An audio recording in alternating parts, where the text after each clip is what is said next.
고발사주 사건을 이야기하지 않으려고 좀 그렇게 해봤는데 계속 새로 뉴스가 나오면서 방향을 자꾸 뒤틀고 있다.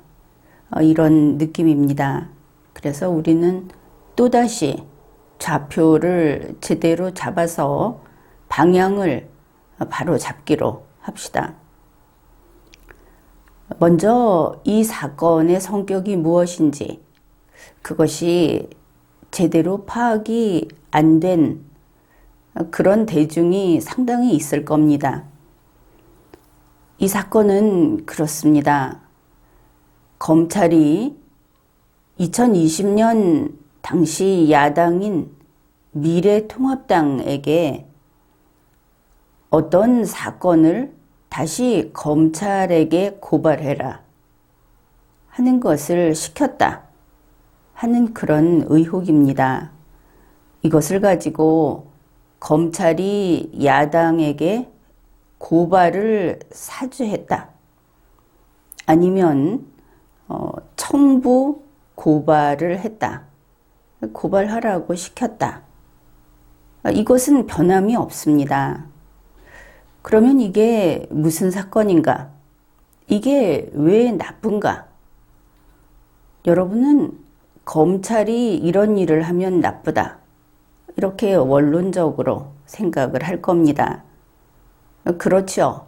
나쁜 것이죠. 문제는 대한민국이 둘로 나뉘어 있다 하는 겁니다. 심하게 말하면 문재인 민주당 정권을 지지하는 사람은 문재인 민주당 정권이 살인을 해도 나쁘지 않다고 봅니다. 그 반대편은 살인을 하면 문재인 민주당 정권이 나쁘다고 합니다. 바로 이 두 가지 때문에 이 사건의 성격이 나뉘는 것이죠. 검찰이 청부 고발을 했다. 그게 나쁘다. 그러면 누가 나쁜가? 이 문제가 생기는 겁니다. 문재인 민주당의 검찰이 나쁜가? 아니면 야당이 나쁜가? 이런 문제가 되는 것이죠. 왜 야당으로 튀는가? 이 성격이 좀 복잡해서 그렇습니다. 그러니까 검찰은 어떻습니까? 미래통합당이니까 2020년 이야기다. 그것을 알겠죠. 2020년 검찰은 문재인, 조국, 추미애, 그리고 윤석열, 이게 묶여있는 검찰입니다. 그 검찰이 어떤 짓을 했다. 이게 2020년 상황인 것이죠. 2020년 4월로 가봅시다. 지금 이야기한 문재인, 조국, 추미애, 윤석열 팀이라고 하는 이 검찰, 그게 미래통합당에게 이 사건을 검찰에 고발해라. 이렇게 시켰다는 것이죠. 그때 미래통합당이 어떻게 판단을 했습니까? 이거 함정이다. 그리고 그 정보를 쓰지 않았습니다. 사건은 이렇게 끝이 난 것이죠. 2020년 8월 이야기는 할 필요가 없습니다. 그것은 별개 문제니까. 이게 아니어도 그거 찾아서 고발할 수 있는 사안이었다. 이게 논점을 흐리는 것이지 의미는 없다. 그러면 2020년 4월 이 똑같은 검찰, 거기에 윤석열은 어떤 존재였는가? 그거야 문재인 밑에, 조국 밑에, 추미애 밑에 있는 힘없는 자였다. 거의 존재감이 없는 자였다. 이런 분명한 사실을 놓치면 안 되는 것이죠. 그때의 윤석열은 청와대를, 권력의 핵심을 치고 들어갈 만큼 힘 있는 자리에 있지 않았습니다. 그저 명령받는 부하의 자리였다. 그래서 2020년 4월의 사건에서는 윤석열은 존재감이 없다. 이것을 알아야 하는 것이죠. 그런데 그 동일한 사건을 2021년 6월에 와서 이걸 어떻게 보고 어떻게 끌어내고 있는가? 이 부분이 바로 현안인 겁니다. 똑같습니다.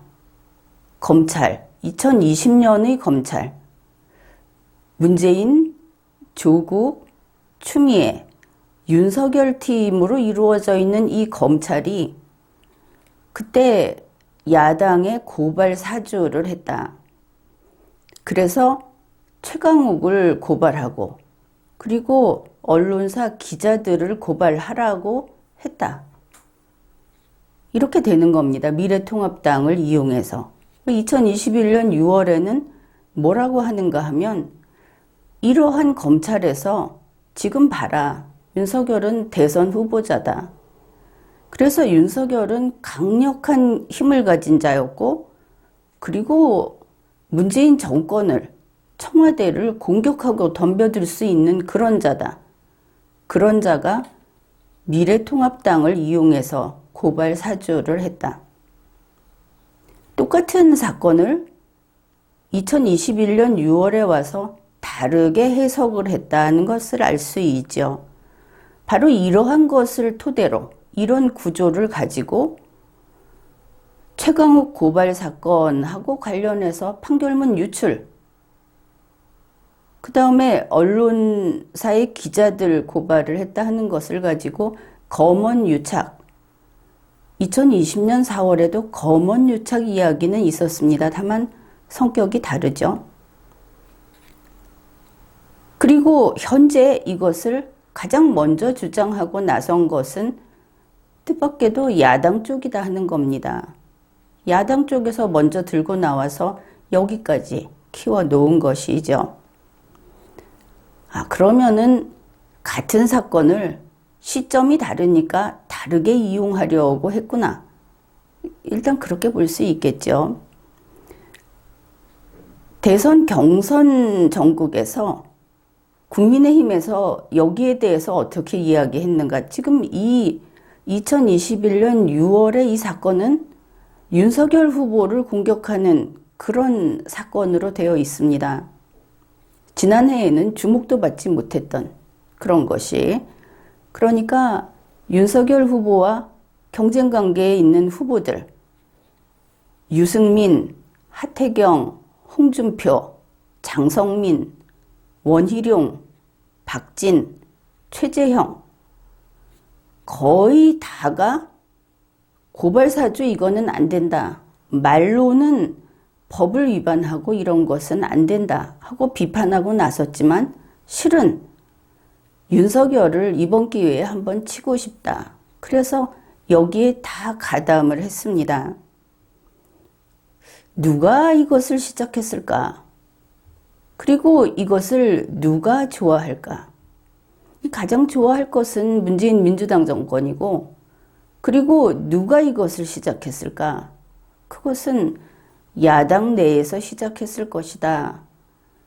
이렇게 보는 시각이 그것이 비중이 컸습니다.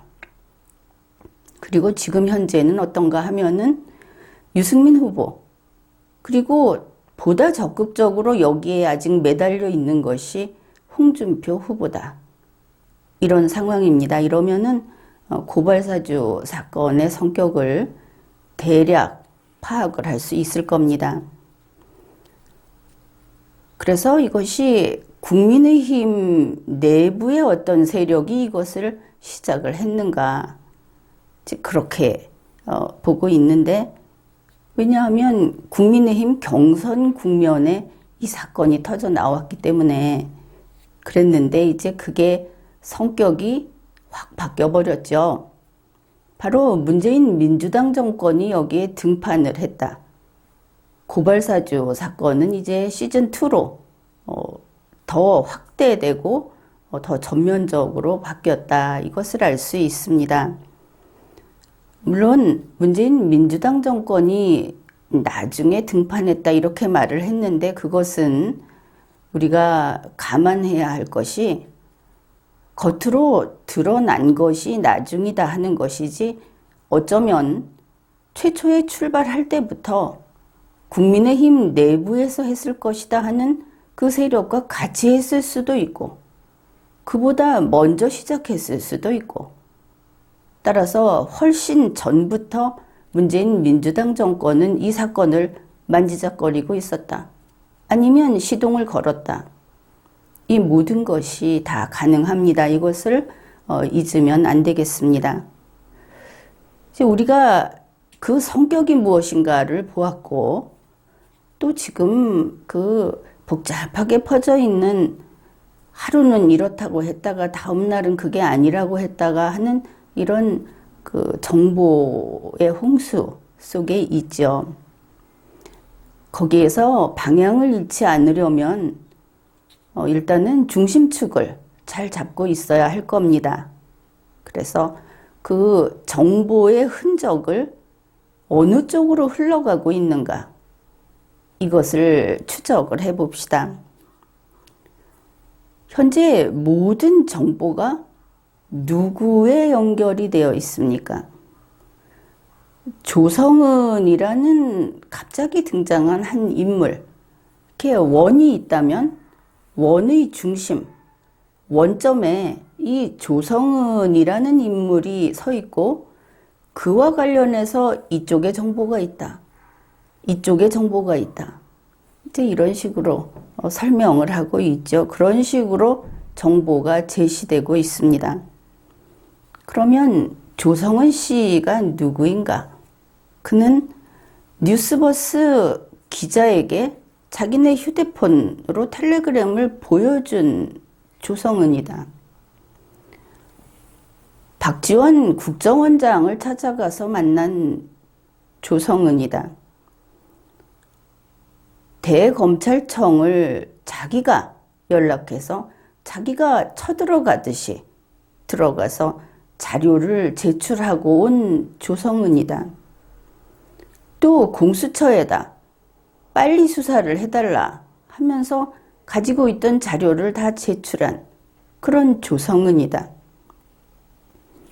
자신의 페이스북에 이 사건의 제보자는 나고 모든 자료는 내가 가지고 있었다 하고 입장문을 게시한 조성은입니다.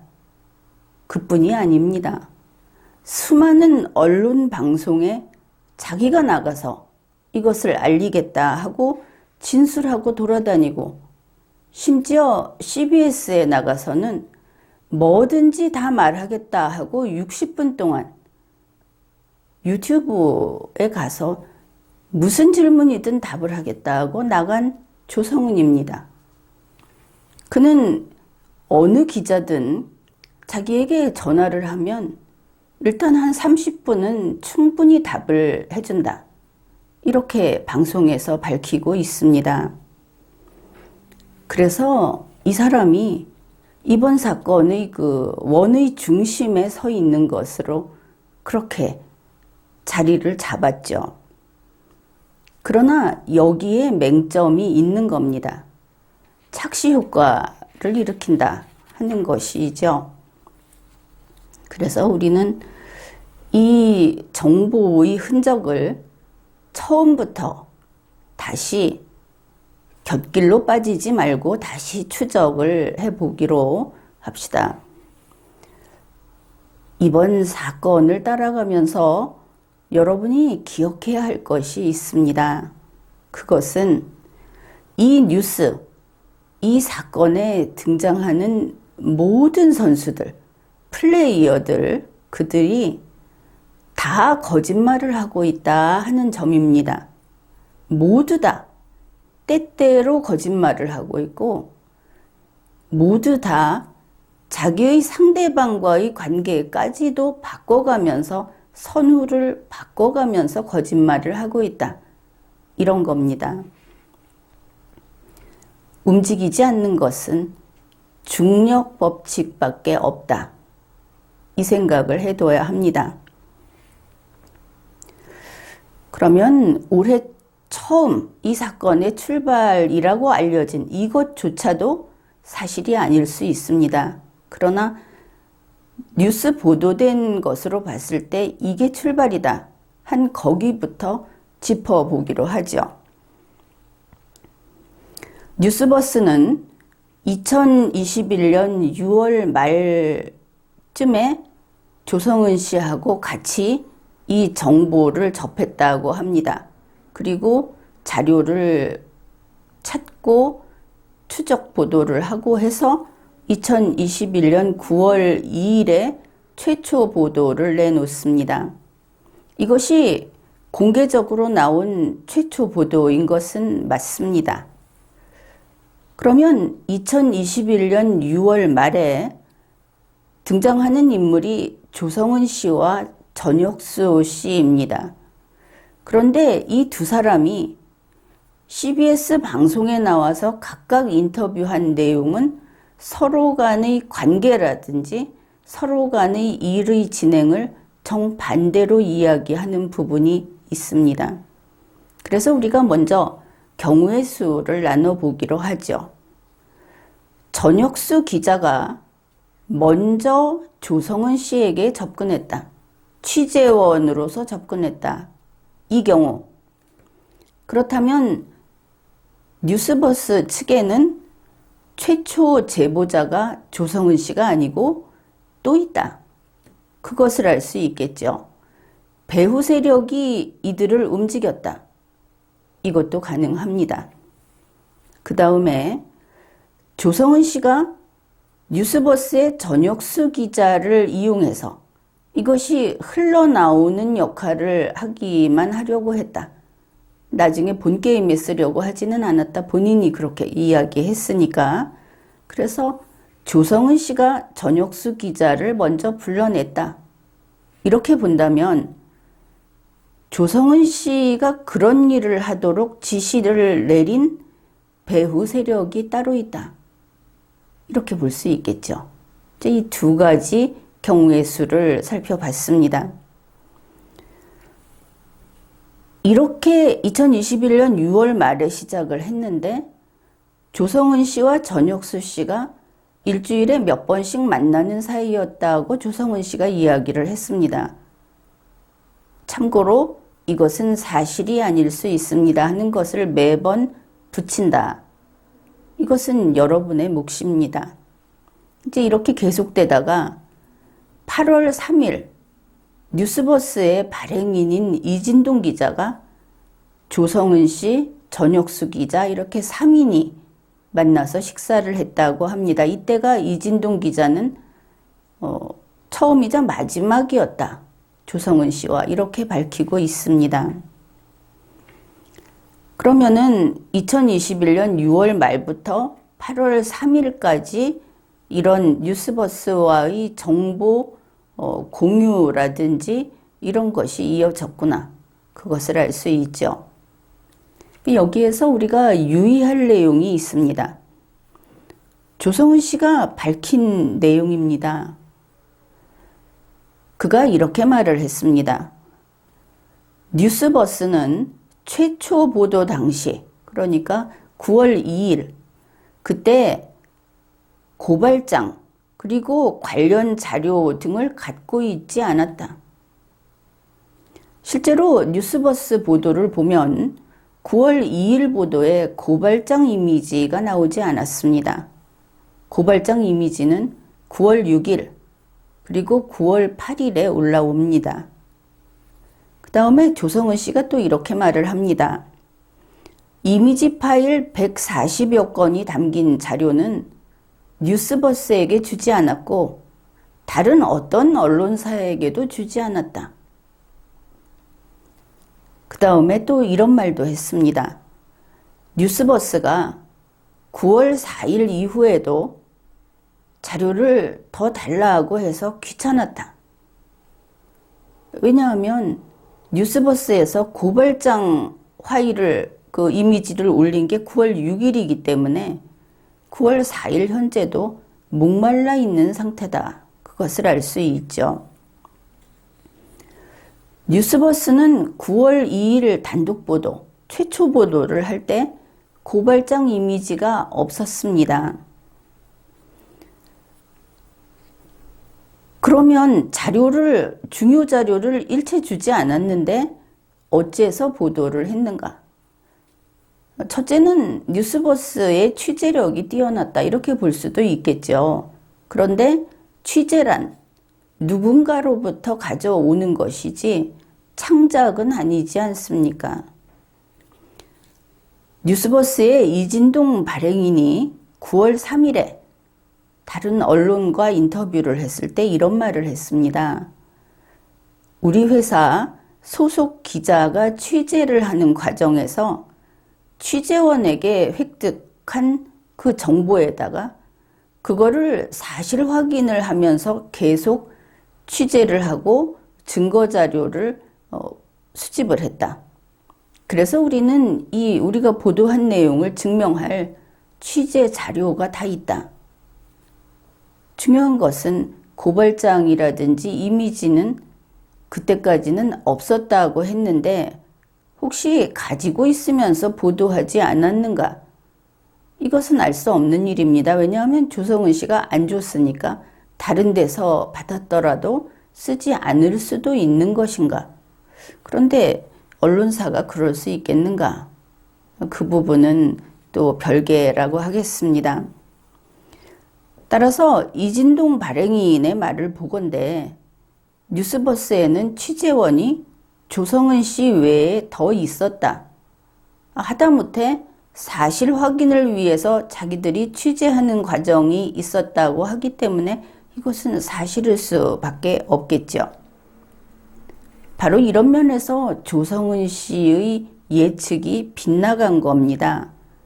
조성은 씨는 핵심 자료를 안 줬기 때문에 뉴스버스가 기사를 못 쓸 줄 알았다.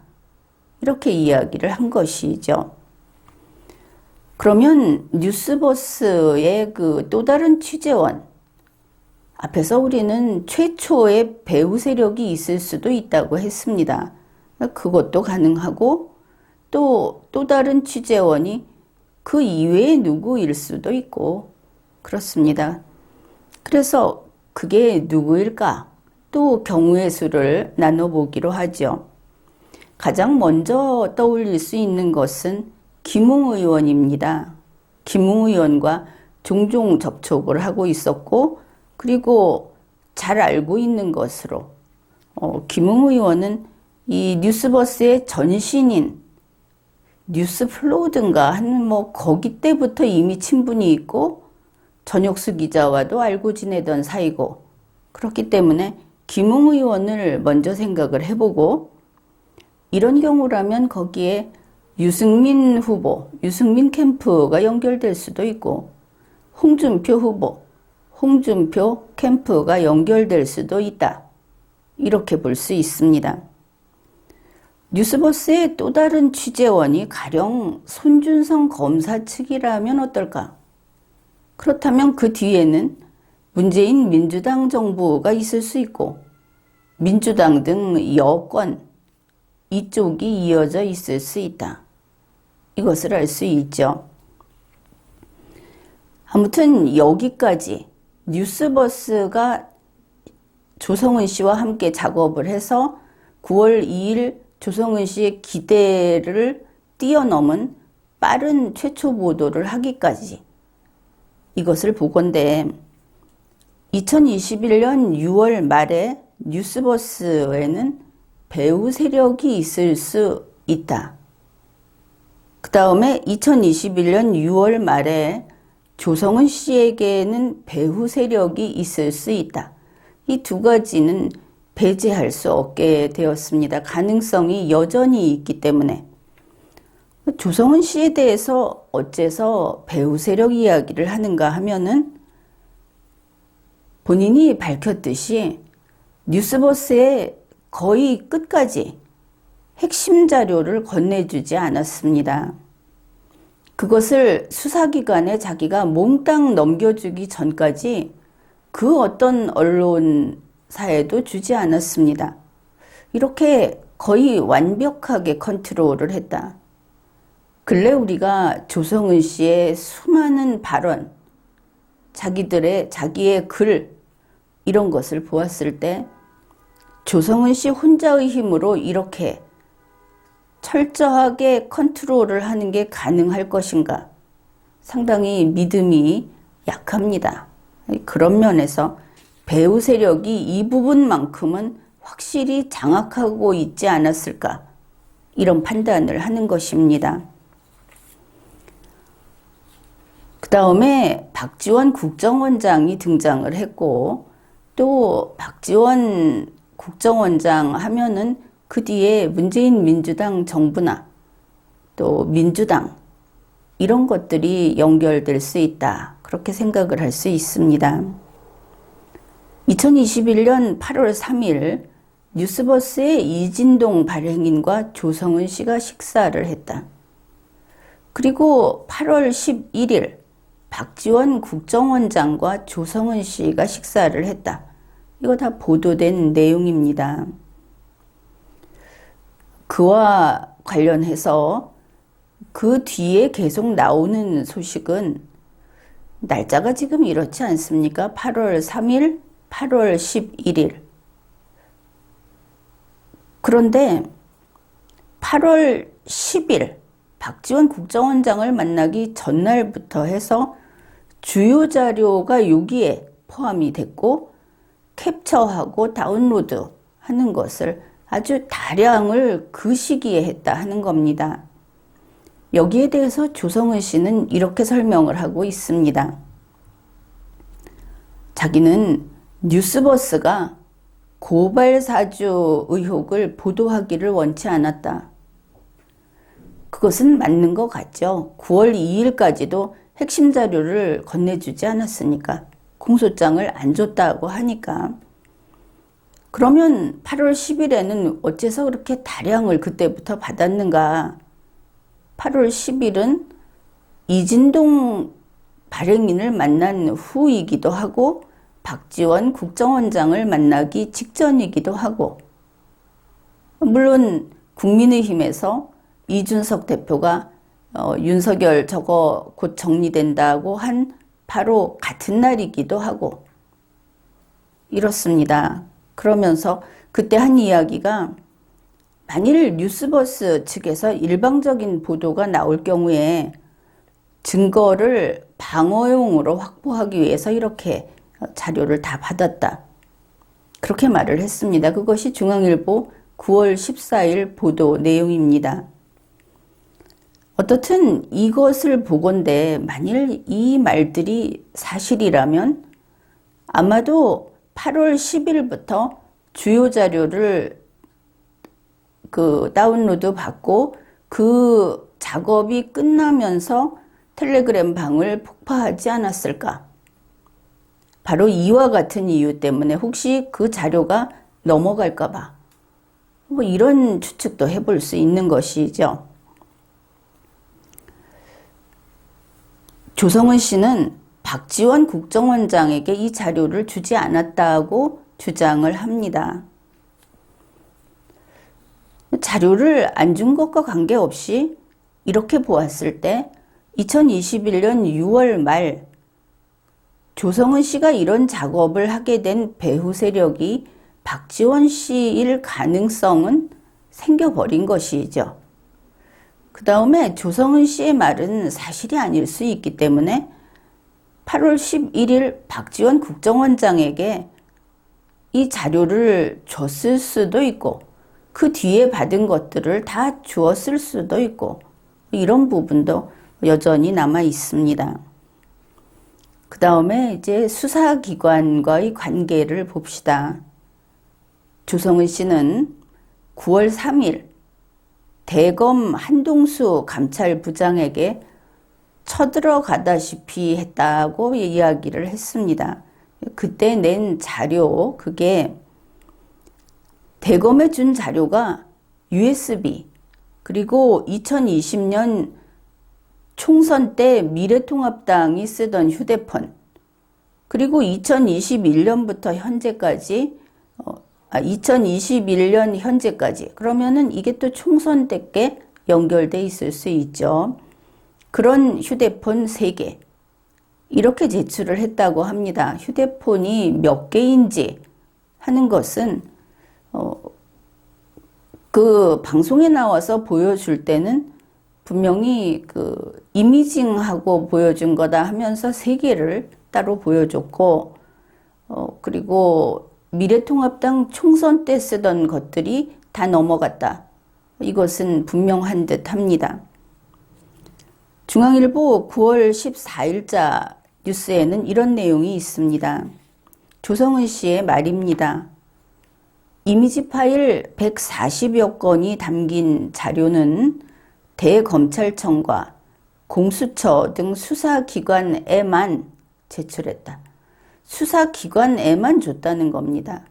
그 기간 동안 아무에게도 안 줬다. 그러니 언론사에 안 줬다. 뉴스버스를 비롯한 다른 언론사에 전혀 제공한 적이 없다. 이렇게 밝혔습니다. 그런데 여기에 틈이 보이는 것이죠.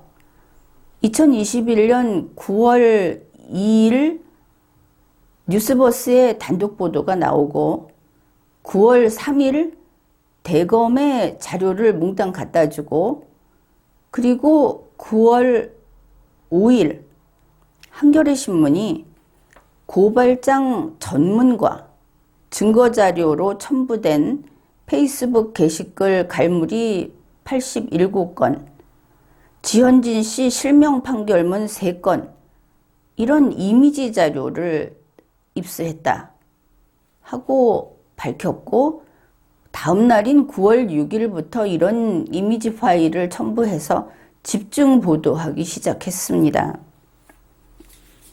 조성은 씨는 한겨레 신문에 주지 않았다고 했죠. 그런데 대검에 갖다 주고 나서 한겨레 신문이 자료를 입수했다고 보도를 합니다. 그런데 9월 4일 이후에도 뉴스버스는 이 이미지 파일을 받지 못해서 그걸 달라고 했다는 이야기도 했죠. 조성은 씨는 그러면은 대검에 다 주었고 공수처에 다 줬다고 하면은 이 두 곳 중에 어디에서 흘러나왔는가 이렇게 생각을 할 수 있을 겁니다. 이것도 좀 정리가 가능합니다. 조성은 씨는 9월 10일에 공수처에서 연락이 왔다고 말을 했습니다. 그러나 나중에 보면 9월 10일에 발표된 내용이지만 이미 9월 9일에 윤석열 후보를 피의자로서 그 지위를 부여했다. 이렇게 공수처가 밝히고 있습니다. 그러면 좀 앞당기면 9월 9일에는 공수처에다 자료를 다 주지 않았을까? 이렇게 생각할 수 있겠죠. 그런데 조성은 씨가 이렇게 말을 한 겁니다. 9월 14일 중앙일보 보도 내용입니다. 한겨레가 텔레그램 자료 전문을 입수했다고 보도하기에 깜짝 놀랐다. 그래서 나는 공수처에다가 자료가 이렇게 유출된 것 같다는 그 정황을 다 설명했다. 그러면 공수처에 자료를 준 것은 한겨레가 보도를 한 9월 5일 이후이고 그리고 자료 유출 상황을 이야기했기 때문에 아무튼 9월 5일에서 9월 9일 만일 조성은 씨 말대로 9월 10일이라면 뭐 10일 이때의 공수처의 자료를 다 주었다. 이런 뜻이 될 겁니다. 그러면은 여기까지를 보았을 때 모든 자료를 다 가지고 있던 사람은 첫째는 조성은 씨, 둘째는 대검, 만난 게 한동수라고 하니까 대검 이렇게 되겠죠. 그러면 대검과 조성은 씨 둘 중에 하나가 한겨레에 줬다. 이렇게 될 겁니다. 대검이 줬다고 한다면은 이제는 대검 유출 게이트가 되겠죠. 이 경우에는 공수처가 대검을 수사해야 할 겁니다. 자료를 뉴스버스가 갖고 있지 않았다고 하는 것은 뉴스버스는 한겨레가 보도한 이후인 9월 6일과 9월 8일 그때 고발장 보도를 했습니다. 그래서 결국은 자료를 몽땅 가지고 있던 조성은 씨, 박지원 국정원장한테 넘어갔을 수도 있죠. 그러나 나와 있는 내용상 자기는 분명히 갖고 있었고, 그리고 대검이 그것을 다 가지고 있었고, 9월 9일 이후에는 공수처가 그것을 다 가지고 있고, 이런 상황이 된 겁니다. 결국 모든 정보, 그리고 2020년 총선 때부터 야당의 내부 정보를 포함하는 이 모든 정보가 지금 문재인 민주당 정권의 권력기관, 수사기관에 두루 다 나가 있다. 이런 상황이 된 겁니다. 그러고 보니까 9월 3일 이후에 기자협회에서 그리고 여권 이쪽에서 2020년 4월에 하던 검언 유착을 가지고 투쟁을 하는, 이걸 밝히겠다고 하는 그런 투쟁을 다시 시작했다 하는 것을 알 수 있습니다. 이 검언 유착이라고 하는 것이 2020년 4월에는 여러분이 알기 쉽게 좌파 쪽에서 이거를 추적하고 처벌해야 한다고 했던 사건입니다. 그런데 이번에는 우파 쪽에서 이것을 건드리기 시작해서 9월 3일 이후에는 여기에 이제 좌파들도 대거 투입이 돼서 이것을 이제 본선 삼아 싸울 그런 모습으로 보이고, 그리고 고발사주 사건이라는 것이 문재인 민주당 정권이 이제 등판을 했다. 게다가 국민의힘에서는 무슨 이익이 있는지 모르겠지만 자기들의 그 총선 때부터의 모든 내부 정보, 그거를 통째로 문재인 민주당 검찰에, 공수처에 통째로 넘겼다. 이렇게 되는 겁니다. 그러면 원의 중심에 조성은 씨가 있다고 했는데 이제 보면 조성은 씨가 중심에 있는 게 아니다 하는 것을 알 수 있죠. 제일 처음부터 그 배후 세력이 어디였는가?